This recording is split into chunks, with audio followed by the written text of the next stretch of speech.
Welcome to the Central Division Ski and Toboggan Movement Analysis course.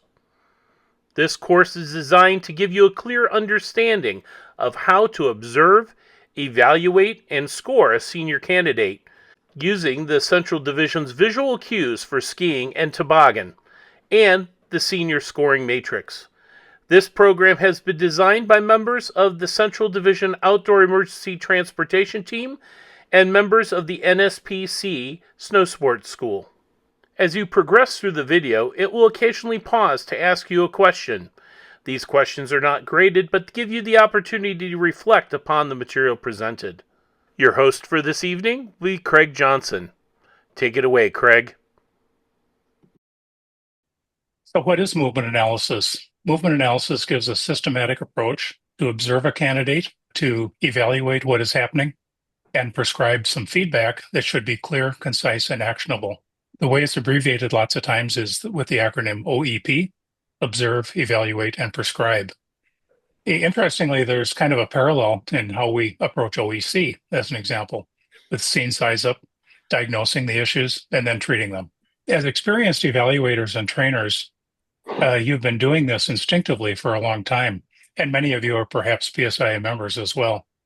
You see skiing and toboggan handling that needs some improvement, so you suggest some changes that make the individual more effective. A question arises about the relationship of all this to PSIA. The American teaching system that PSIA has developed defines terminology and incorporates best practices and the science of physics and biomechanics. The fundamentals of alpine skiing and related movement analysis discipline are a key influence in the updated senior scorecards and teaching practices. What we want is that we're teaching and we're evaluating on the basis of observable outcomes. We want to be evaluating what we can actually see. So some basic MA concepts. First of all, observing a skier, you look at what is happening, and then you move up the body to find out why this is happening. The central core concept of movement analysis is the cause and effect relationship that exists between body performance and ski performance. What is happening at the snow between the ski and the snow, and that is a direct relationship to what the movements of the body. So that cause and effect relationship is something to keep in mind, as we look into it and we talk about movement analysis. So then you look at how would you address this? What is the one thing that you can teach to facilitate a change? In particular, as you're looking, you might see multiple things that you're observing, but you prioritize and you look at what is the one thing that I would work on with this skier in order to affect the most change. And then beyond that, from a senior perspective, how would we score this? Is it senior level performance, and why or why not? So some things to look for. What are the skis doing on the snow?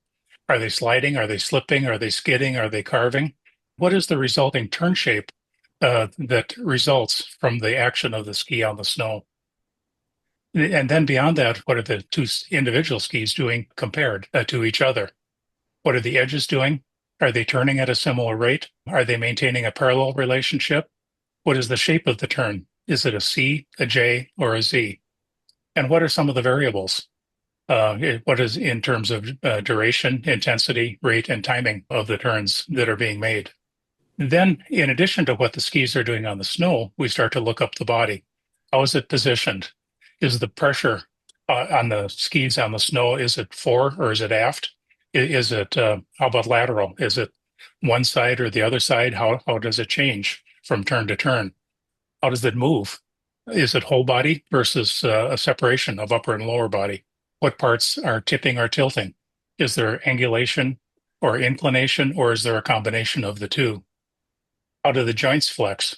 What is the ankle doing? What are the knees doing? What is the hip doing? And then finally, where are they looking? We want to start getting some discussion. We're actually going to be looking at three skiers, and that's so you can get kind of a mental image of what this looks like. Make some mental notes of what you're seeing.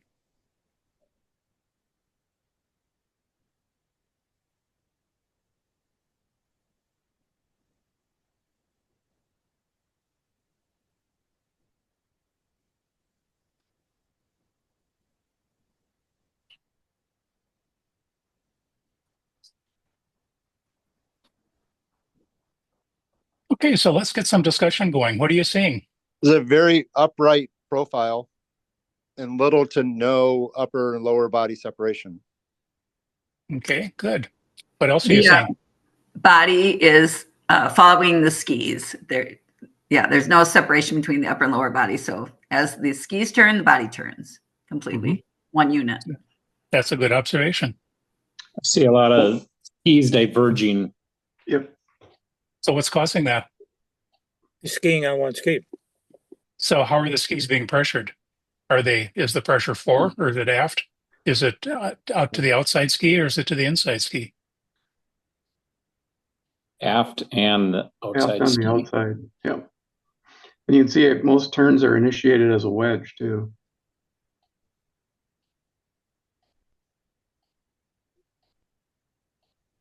Hey, Craig. Really Yes. no edging at all. There's no angulation. I hear a lot of things being said about the skier. I mean, everybody's picking out the right things as far as room for improvement. One of the things that's really helpful with movement analysis is take a look at what they're doing right, because that's something that you can build off of, because that's something they have a grasp of. So when I'm looking at this guy, I'm thinking, all right, he has good rotary, maybe not upper lower body separation, but he's definitely twisting those skis. So what can we do with that skill to help blend in the other parts of his movements that need improvement? Okay. far as one of the So let's ask the question to the group. What is it you like about his skiing? He's very aligned throughout his reference points, his shoulders to the surface, his knees to his shoulders, his ankles to his skis are very, very aligned. I think he's controlling his speed fairly well too, and making reasonable C-shaped turns. His weight's back. Good pole plants. I think his weight is back, but he is doing consistent turn shape and consistent speed. And that's a great base to start everything else. But we've sure got some issues where the skis meet the snow. Looking at the skis, I see that they are tipping through most of the phases of the turn. Upper body is relatively quiet. Yep. And his pole plants are fairly even and consistent. He's looking downhill. So Brian, stop it when you see the skis diverging at this turn here. Right there. The Okay, initiation. right there. Yep. Okay, so let me ask the question again. Everyone has observed that his weight is aft, but where is it relative to lateral pressure? Is it to the inside or is it to the outside? He's got a Inside. fair amount of banking going on, which tend to get his weight tends to be on the inside, and you can see right there also. Inside uphill ski. Yeah. Yeah. And then he pressures the uphill ski. All right, It's more so on the Okay, left right. turn So than the right right there, turn. right there. Okay. Can you see at that point in time that the pressure is on the inside ski? It's aft into the inside ski, and that's what's causing the tip of the downhill ski or the outside ski to drift away from the radius of the turn. Does that make sense? Mm-hmm. Yep. No. If he were pressuring the outside ski, and that the inside ski would come to match it, then the outside ski would be defining the turn as opposed to drifting away from the turn. Mm-hmm. And you can see all the snow is like shooting off the tails of the skis instead of the Right. front or middle. So you can tell he's on the back of the skis. That's a good point. A really good visual cue, and we can look at this in one of the subsequent skiers that we look at. Is where is the snow deflecting from the ski, from under the ski? Is it deflecting behind the boot, or is it deflecting at the tip of the ski? Toboggan instructor. I'm not a ski instructor. Pardon me?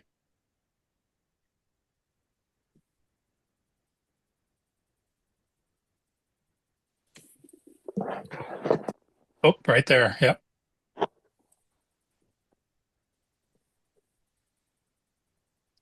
And are skis constant width apart? Are they parallel throughout all the phases of their turn? No. So, and so as you observe these things, then you can think of what is the body doing? What are the movements the body is making that causes that? So again, that cause and effect relationship. Craig, I just wanted to jump in. Somebody had a comment. The thing is, as we go through this program, we're trying to get you to see things in terms of ski or toboggan maneuvers.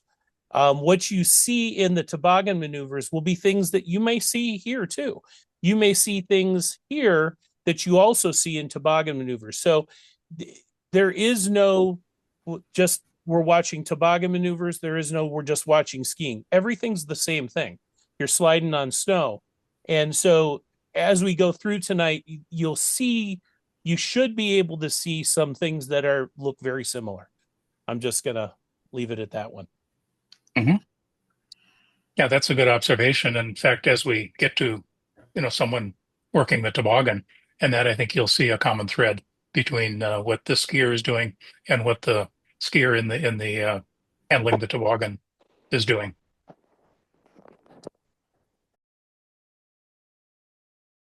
The idea is real versus ideal. So, as you're working with a patroller and that to improve their skiing, what you want to have in the back of your mind are the things that are more ideal, from the standpoint of what you would like the skier to work with.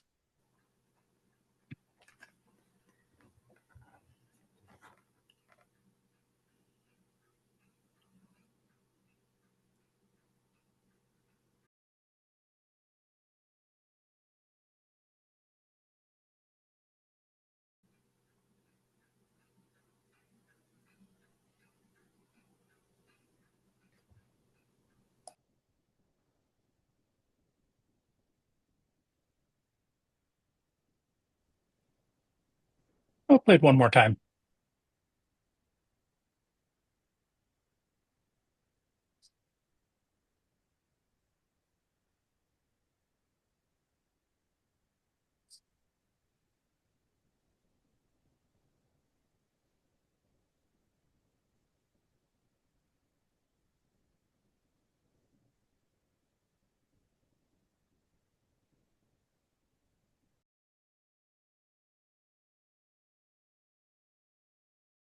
So what do you like about his skiing?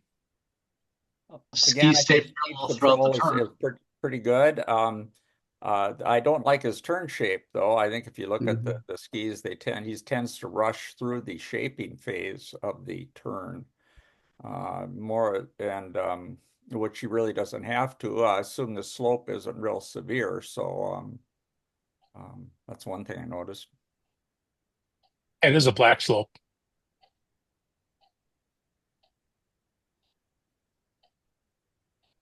Various turns, it almost looks like he's just pushing the skis as opposed to really initiating with a tip and angulating the ski.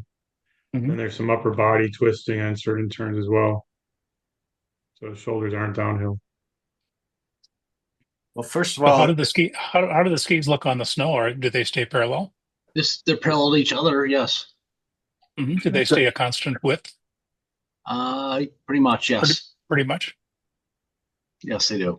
It seemed like a fairly consistent skidded turn. Skid turn, yep. Yeah. It seems like the turns being done from the foot backwards back to the tail of the ski. I don't feel like I don't see any pressuring of the front, that the turns being made from the shovel at all. Mm-hmm. Yep, it was a lot of snow spray from the back of the skis. So as we think about the senior standard, where skidding is something that is acceptable, as long as we see the other things that we want to see, and turn shape. These are relatively C-shaped turns, although there is a certain Z aspect to them, but is this pretty close to senior standard? Yes. Yes, as it's currently defined? Yes, it is. Well, he is on Blizzard skis, so that helps the cause. I do think somebody's been working with him and going over how to finish the turns. And you can see it right where it stopped. Now he's all ready for the next turn. And so there are some good things about what he's doing, but it may be one of those overkill situations. He's not letting the skis carve. He's just sliding them. Right. But they are nice skis. So if he was going to meets the standards, so it's. I also don't see any separation of the upper and lower body. The body's still following the skis. I mean, his shoulders are not. They're going with the skis. They're not staying down the hill. And I think it's almost worse on his left turn. Right. So like right there, he's really not separating at all on his left turns. Whereas right turns, he seems to separate a little bit better. Yeah, there's some separation there, definitely. Would we like to see more? Sure. Yes. I would almost say his stance is too close. His feet.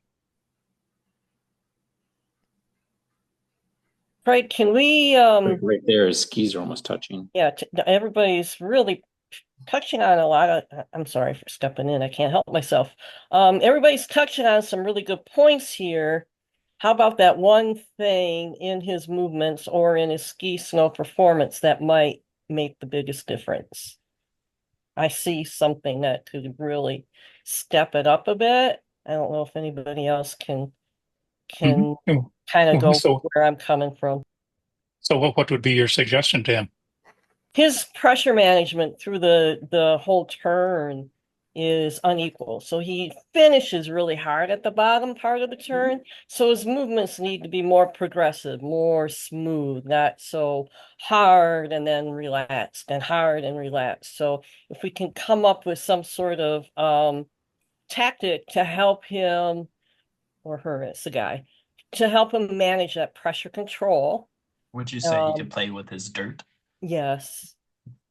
As part of it. I think he needs to do more initiating the turn with the ball of the foot and the toe. So maybe having him work on, rotating the knee to, turning the knee to big toe, or initiating into the finish where he's really hard. Is it at the beginning of the turn or is it the finish of the turn? Well, he's hard at the finish, so I would try to get him to manage more pressure at the beginning of the turn. So I would reinforce center of mass over base of support, keeping the lower body over the base of the ski for pressure management, and really concentrate on allowing the ski to come through the turn and not hammering the tails of the skis in that bottom part of the turn. Okay, what would that do? Well, it's giving that, it's almost like a braking maneuver they're doing at the last half of the turn. You can see the snow flying up as they hit the tails right there. But I would ask them to increase the separation of their skis and allow their skis to go through the arc of the turn as opposed to bringing the tails hard into the end of the turn. So a little wider stance? I would for that, yes. And a little higher edge angle? Correct. Could also insert, implement a little bit of added pressure at the beginning of the turn so that he's managing that pressure earlier in the turn and not having to put the brakes on towards the end. His turn initiation isn't too bad actually, but he rushes after that though, and then skids his tails out. I think some of what is the timing. He needs to have better timing throughout the turn rather than rushing the shaping phase. But if he has more pressure management in the beginning and his highest pressure to the outside ski is sort of at that apex of the turn, then he won't have to apply so much pressure at the end. Right. I was going to say the same thing. Or manage pressure as so much pressure at the end is a better way to say that. Yeah, you can see unloads the skis completely to get him to turn. Like right there, he's unloading the skis. They're almost airborne, and then he gets them to rotate, and then sets the edges and shoots across. I'll stop it there, Brian. So one of the things that I observe here that I like is, so where's the pressure? You can see it is forward because snow is deflecting off the front of the ski, but you can also see a higher flex of the outside ski than the inside ski, right? So he's managing pressure fairly well there. You see that same flex earlier on, though? I don't see the outside flexing that way earlier on. Let's look at a couple previous turns. I just noticed it on that one turn. I agree it's there. I would just like to see it start sooner in the turn. Mm-hmm. I think he's two-footing it too much and not predominantly to the outside foot. So what's the ideal way to initiate a turn? From a position of 4 edges, when you're right between turns, what's the ideal way to initiate a turn? Bring the skis with you. Say that again. Tip the skis, right. That starts the whole kinetic chain.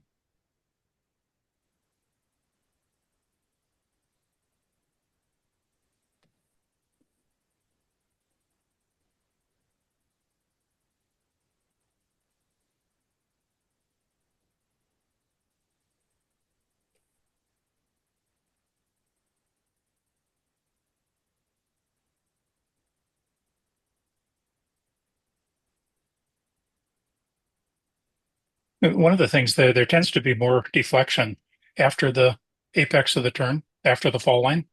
And the reason being is that when you're in the first half of the turn, what's happening is that gravity is working for you. It's pulling you down.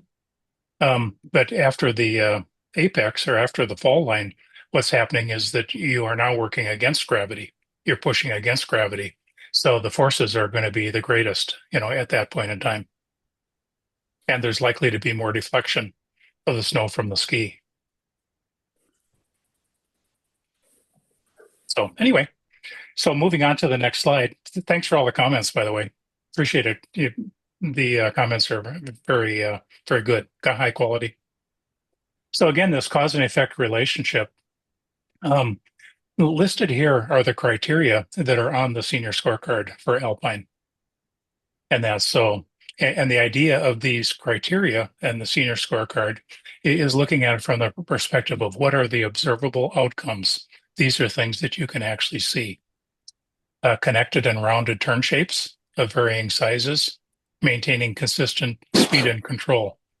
With that previous skier, one of the things that we liked was that he was maintaining a constant rate of descent, as he was coming down the slope. Actually, both skiers did that fairly well in terms of rate of descent. The turn shapes, can work on that a little bit, but by and large, the second skier wasn't too bad. Simultaneous foot tipping at initiation, carving and skidding are acceptable. Both feet remain in contact with the snow. Again, carving and skidding being acceptable. So that is, at this point in time, still the senior standard. Simultaneous foot tipping is interesting too, because if you don't tip the skis simultaneously, what's going to happen? The skis aren't going to stay parallel, which kind of gets to the next point. Skis are parallel and have consistent width throughout the turns. If the skis are tipping simultaneously, they're going to tend to stay parallel, through the duration of the turn. Consistently turns the ski separate from the stable upper body. That's where we get into separation of upper and lower body. What we want is a relatively quiet upper body with all the action happening below the waist, in the lower body. The center of mass moves forward and across the skis into the new turn. So that was one of the things I noticed about the first skier. He was not doing that. He was aft at the point in time that he was starting to initiate a new turn. So here's is this the first skier, Brian? We take further out. Yeah. Yeah. Okay. Yeah, we're back to Why the don't you- first gear. Yeah, go ahead and play it again.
Okay, so we'll take a look at this skier again in a small box here, and look at him relative to the criteria on the side.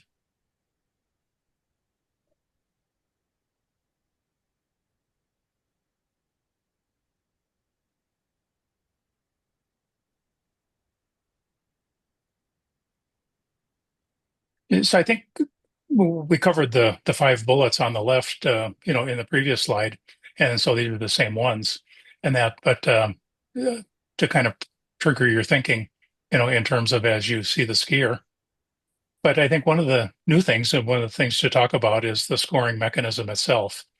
It's a 1 to 6 scoring mechanism, and 4 is the pass. Essential elements appear regularly at the senior level.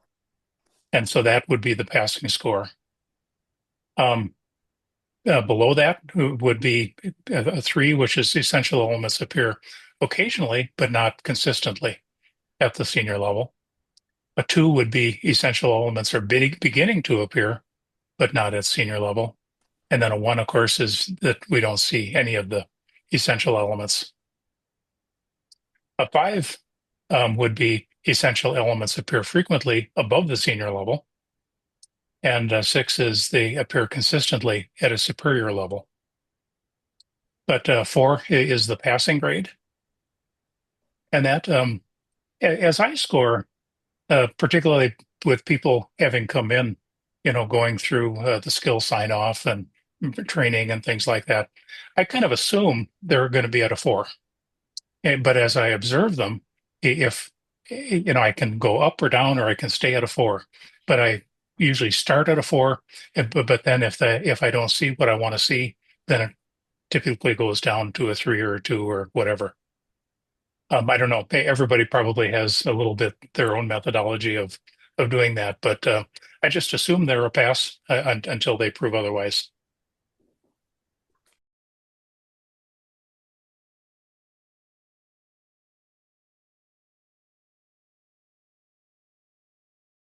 Here's a norm set of scores from our evaluators. On the first one, some rated this candidate at a 3. Others rated them at a 4. They were unanimous with the remainder. Next, the group will discuss a final score, but remember, we come to our final score by scoring each of the individual elements and then determining whether we are a pass or fail. So if you were going to give an aggregate score, I mean, just combining, all the elements, what would you give him?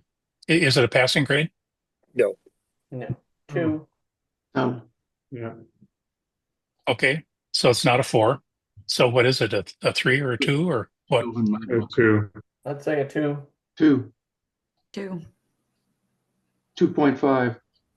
In theory, they should have been signed off on the senior skills sheet to I get might there. tend towards a 3 actually, but it's not a passing score. But he does show some helmets once in a while. There are some things that he does appropriately. You. Yeah, if I were grading each one individually, there might be a 3 in there, but quite a few of them would be 2s.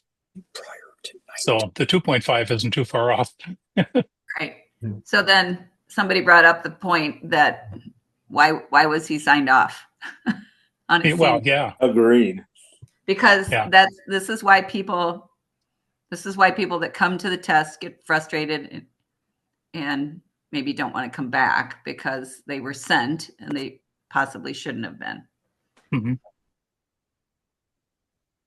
So in the feedback area, and this was talked about a little bit earlier, but the idea is to take a look at what you do see and make some determination, prioritize the things in such a way that you look at one particular area, and this is the thing I'm going to work on as an instructor that is going to net the most favorable outcome, for that student. After that occurs, then you can work on something else. But you can't work on too much because focusing on one thing is, the best route for improvement. And feedback should be clear, concise, and actionable. As we get into the prescription area, looking at progressions and things like that, this is some of the things that are going to be covered on Hill, at the festivals themselves. And we may, in fact, do some video too.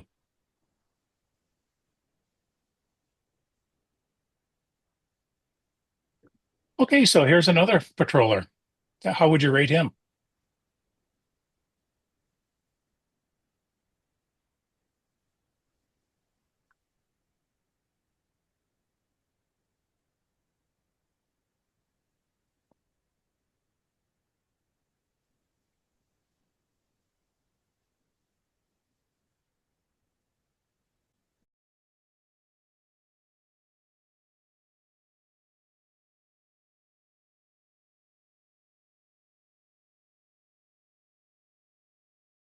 Once again, you can see how your scores were compared to some experienced evaluators.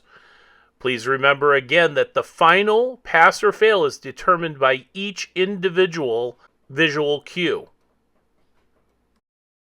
Next, you'll hear a discussion from some of the people that were on this call.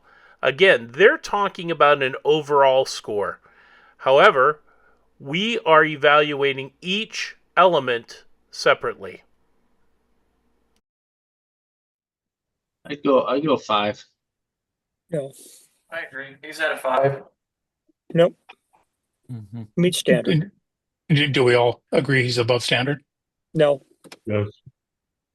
But I would say the turn initiation is a little bit off. Yeah. It's almost more of a hopping into the turn as opposed to tipping the ski to Up carve on into the waiting. turn. It's still above the standard. Yeah, I agree. I would try and smooth out his up on waiting. But look where the snow is deflecting off the front of the ski in terms of pressure management.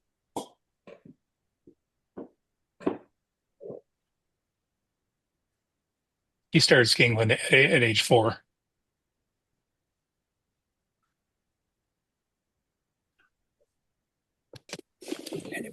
And his mom is a level 3 certified instructor.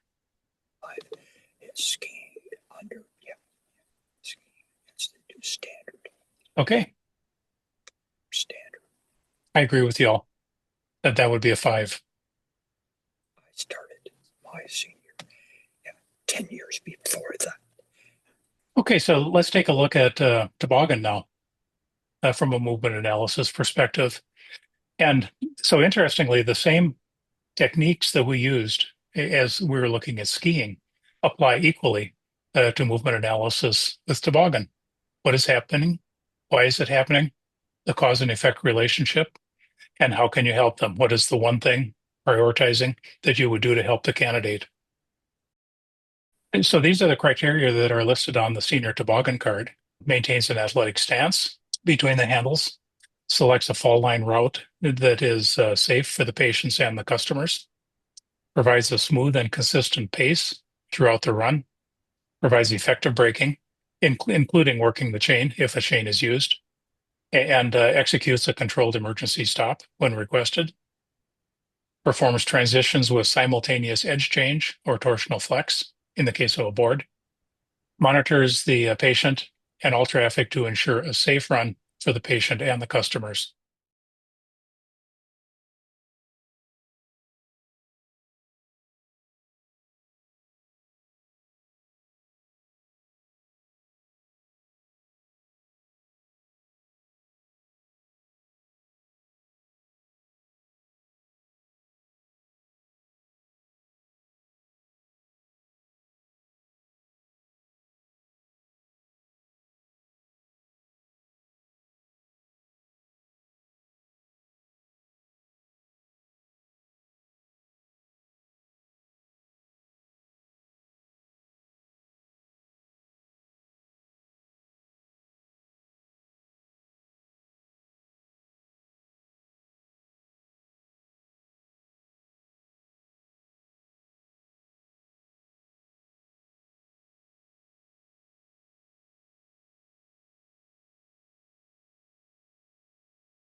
So once again, we're looking at each of the individual visual cues found on the card, and we're scoring each one. Again, you'll hear members of our call discuss different things they saw in this candidate's performance. Yeah, there's a lot of unequal weight on skis. Yeah, uphill skis really divergent. Yep. Really, I'd give that a 2. It's not loaded. Okay, so tell me why the uphill ski is doing that. Pressure Pardon management. me? Pressure management. Okay. How is he managing pressure? With the downhill ski, there's not enough pressure on the uphill ski to hold that uphill edge. Yeah. I think this gets back to athletic stance. You know, I really think that's important in skiing, but it's really important in toboggan handling. I think if you get back or at all, you're going to have problems, and that's what he's doing here. He's leaning into the toboggan handles rather than being out and having his body. Hold that image a second, Brian. Yeah, he's lifting up his inside ski to get it to turn. He's totally like taking it off the ground. Okay, but in our skiing movement analysis that we were doing, what was the reason for a diverging downhill ski or outside ski? What was the reason for that? Unequal pressure on both skis. Right. Okay, and so where is the pressure if the skis are diverging? Pressure's on his uphill ski. That's right. The uphill ski. A lot of it you can see by his shoulders. He's still steering with his shoulders when he picks that ski up. Look at how far his shoulders are coming across the fall line. Mm-hmm. So it's all related to how he is in position, vertically stacked, to use both skis. His downhill leg is straight. He's got his knee locked out. Right. So he locks his knee straight, and then he's breaking at the hips. Yep. His roller is coming from his waist, not his femoral sockets. Why What does you he have notice- to lift up that ski to turn it? You can see why right there. He needs to flex his ankles and put a little pressure on the front of his ski. Get it to come around. That's what I was thinking. I think his weight's back. So it forces him to lift the ski to make, to do his transition. Right. Weight is back and uphill. And notice the path that he takes. It starts drifting. Correct. It wasn't a fall line run. It was across Right. the fall line. Right. His path is going the direction of his weight. Yep. I think a lot what Alan said goes back to him not being in an athletic stance. He's already so tall. The only place for him to go to unweight the ski is to lift it off the snow. Mm-hmm. Really don't pill either, making the turns across.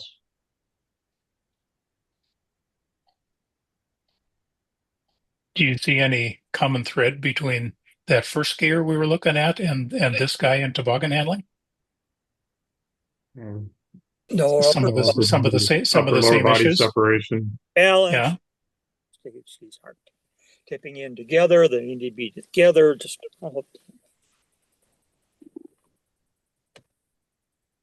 You'd probably see the same types of the same things from the first guy skiing with a toboggan. So is that a powerful stance at all? Back that up just a fraction of a second. There you go. Is that a powerful stance at all? No, he needs to get hip width or close to it, hip width. And his skis are very narrow. He's got a very narrow stance at times, which is dangerous, actually, or Mhm. could lead to problems, I should say. Is there any flex in the ankles or the knees? No, he's No, it's leaning all the back waist. on the toboggan. It's all inclinated. Outside of that, he's got the emergency brake locked on the handle and he's in the wrong spot. If it releases, he's trapped in between it, holding it. So if you were going to work with this skier toboggan handler, where would you start? What's the first thing you would do? I would get him out of the toboggan and go back and work on pivot slips and side side I slips. agree. And until he really perfects those, and Build foundation. Without that because- foundation, you can't do anything else. Start him off with some static drills of just getting in an athletic stance and what that feels like for his body. Mm-hmm. In our discussion, what should be the focus for this candidate? The focus, I think, or the agreement that everybody was talking about was let's take the toboggan away and go back and work on his ski skills. Athletic stance, more ankle flexion. Work on pivot slips and, a whole variety of skiing maneuvers that apply to toboggan. So on this slide, as we look at progressions, and we'll talk about them a little bit, when we get together at the festivals, and that as you look at a progression, oftentimes with a given exercise, for example, you start out with a static representation of it, where they're standing at the top of the hill, for example, and they go through the movements in a static mode without moving. And that then you look at the simple implementation of it, where they maybe have an exaggeration of a certain movement, and that just to get the feel of it and that sort of thing. And then complex gets to be where that movement then is reincorporated back into their own skiing. So it's the combination of static, simple, and complex is a good sequence to use during a progression as you're working on one particular thing. And as I mentioned, we might do some video too.